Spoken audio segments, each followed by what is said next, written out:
Good morning, नमस्कार।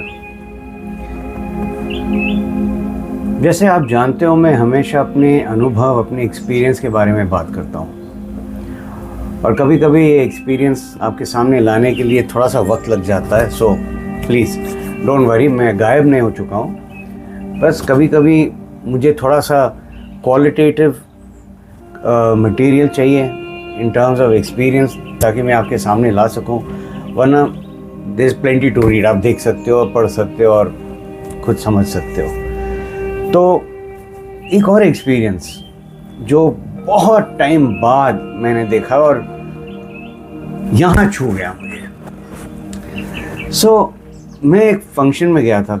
It was what we call in Parsis Navjot ceremony. जैसे जिनेवे का जो सेरेमनी होता है जहाँ पे छोटे बच्चों को इनिशिएट करते हैं रिलीजन के अंदर, तो पारसीज के अंदर भी ऐसा एक छोटा सा सेरेमनी होता है जिस छोटे बच्चों को, बोथ गर्ल्स एंड बॉयज़, उनको रिलीजन में इनिशिएट करते हैं। तो मानना ये है कि हमारे अंदर दो ओकेजन्स होते हैं जो एक बहुत ही ग्रैंड उत्सव की तरह मनाया जाता है। It's a very big occasion, a landmark. एक होता है ये initiation into the religion, second होता है शादी।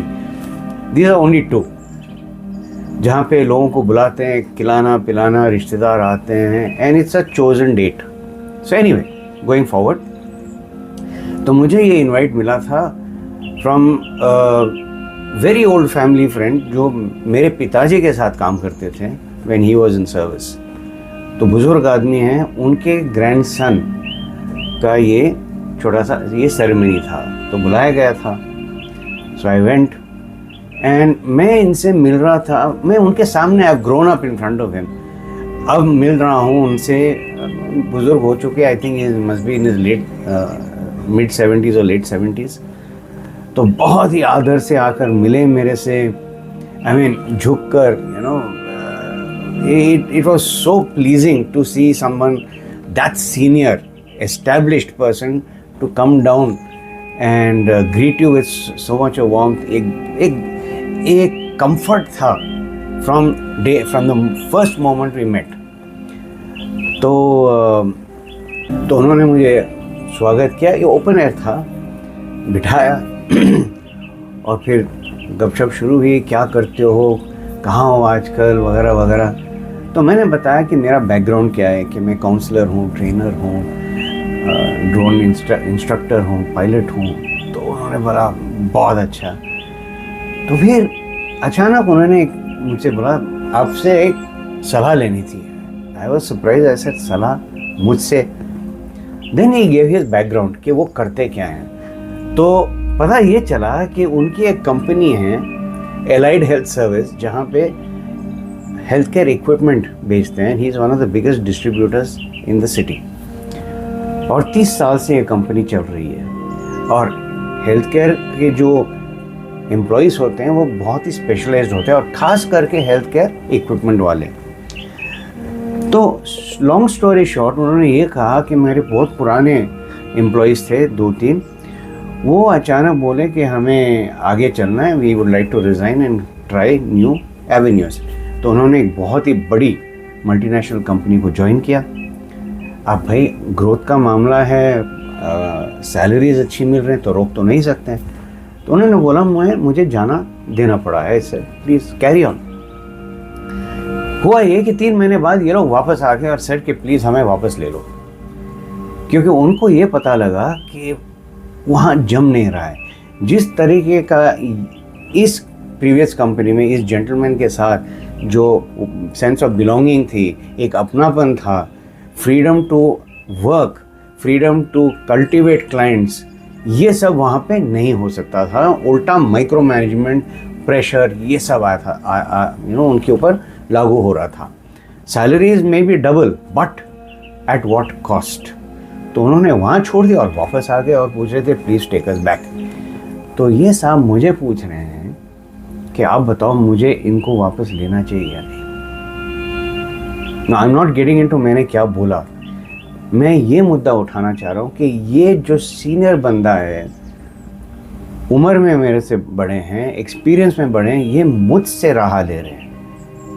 कि what do you think now. It could be a very innocent conversation leading up to this question, कि देखते हैं कि ये बंदा जो मॉडर्न डे का है, जो उसका भी एक 30+ ईयर्स की एक्सपीरियंस है कॉर्पोरेट वर्ल्ड में, इनसे पूछते हैं कि ये क्या बोलते हैं. लेकिन उन्होंने ध्यान से सुना, उन्होंने सवाल किया, उन्होंने ये भी पूछा अगर मैं लेता हूँ तो दूसरे जो पुराने एम्प्लॉयज़ है वो क्या समझेंगे. तो एक एक चीज़ को ध्यान से सुनते हुए, 2-3 बार इंटरप्शन भी हुई क्योंकि गेस्ट आ रहे थे. उन्होंने मुझे बिठाया, कोल्ड ड्रिंक दिया, बोला बैठो मैं वापस आ रहा हूँ. उनके पास गए, गेस्ट को वेलकम किया, वापस आ बैठ गए मेरे साथ. He wanted to complete this conversation. ये बहुत बड़ी चीज़ होती है. इट जस्ट शोज कि उनकी कमिटमेंट कितनी है और how important I am for his छोटा सा प्रॉब्लम. एनीवे, तो हमारी बातचीत हो गई. उनको तो बहुत अच्छा लगा बात करके. Then he moved on. तो नॉर्मली फंक्शन में होता है, आप होस्ट हो, आप सर्कुलेट करोगे, दूसरे गेस्ट से मिलोगे. उन्होंने ये बताया था कि उनकी जो फैक्ट्री और उनके जो ऑफिस के एम्प्लॉयज़ हैं, टाइपिस्ट से लेकर सेल्स स्टाफ, मैनेजर वगैरह, उन सबको बुलाया था. और मैंने एक चीज़ देखी है, ये हर स्टाफ के पास जाते थे और जो सबसे नीचे लोएस्ट लेवल एम्प्लॉय, उनको और उनकी फैमिली जो आए थे उनके पास जाना, उनके साथ बैठना, हाथ मिलाना, पूछना कि आपने कुछ खाया, आपने कुछ पिया, प्लीज़ कंफर्टेबल रहो, थैंक यू फॉर कमिंग.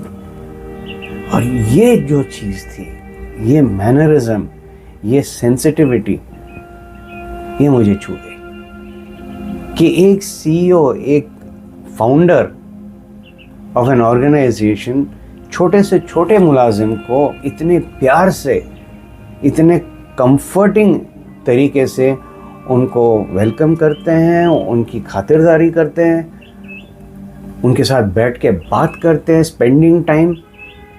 बहुत बड़ी चीज़ होती है. ये बताती है आपकी कैरेक्टर, ये बताती है आपकी अपब्रिंगिंग, ये बताती है कि आपके अंदर कितनी वैल्यूज़ हैं अपने एम्प्लॉयज़ के लिए, आप कितना इनको किस ओहदे पे रखते हो. क्योंकि ये ही एम्प्लॉयज़ हैं जो आपकी कंपनी को आगे बढ़ाती है. और वो जो ग्रैटिट्यूड होती है एम्प्लॉयज़ के लिए, ये बहुत बड़ी चीज़ होती है. और आजकल यकीन मानिए ये बहुत कम है, बहुत कम है. तो मैं ये आपसे कहना चाह रहा था कि आप करते हो या नहीं करते हो ये नहीं पता मुझे. अगर करते हो और ये अप्रोच आपका है कि छोटे से छोटे लोगों के साथ भी आप प्यार से बात करें, बहुत ही नम्रता से उनके आगे पेश आए, ये आप करते हो तो बहुत अच्छी बात है, फैंटास्टिक. नहीं करते हो सो आप सोचिए. क्योंकि एक चीज़ मैंने देखी है, क्योंकि मैं ये करता हूँ अभी भी. मैं तो आगे भी जाता हूँ, मैं उनके साथ बैठ के काम करता हूँ. और जो सेटिस्फैक्शन उसमें होती है ना, जब ये लोग दिल खोल के बात करते हैं अपने सीनियर के साथ, अपने MD के साथ या अपने चेयरमैन के साथ, जो भी हो, एक अपनापन महसूस करते हैं ये लोग. और वो समझते हैं कि हम उनके फैमिली के एक हिस्से हैं. ये बहुत बड़ी चीज़ होती है और ये हमें कल्टीवेट करनी पड़ती है. ये ओवरनाइट नहीं आती है. शुरुआत होती है आपकी सोच से. तो मैं ये सवाल आपके साथ छोड़कर जा रहा हूँ, आप क्या सोचते हो? क्या ये मायने रखती हैं आपके लाइफ में? क्या आप इम्पोर्टेंस देते हैं इस चीज़ को? और अगर देते हैं तो वेरी गुड, नतीजा, आउटकम्स आप देख ही लोगे. नहीं करते हो तो क्या आप करना चाहिए या नहीं करना चाहिए? सोचिए. Have a lovely day.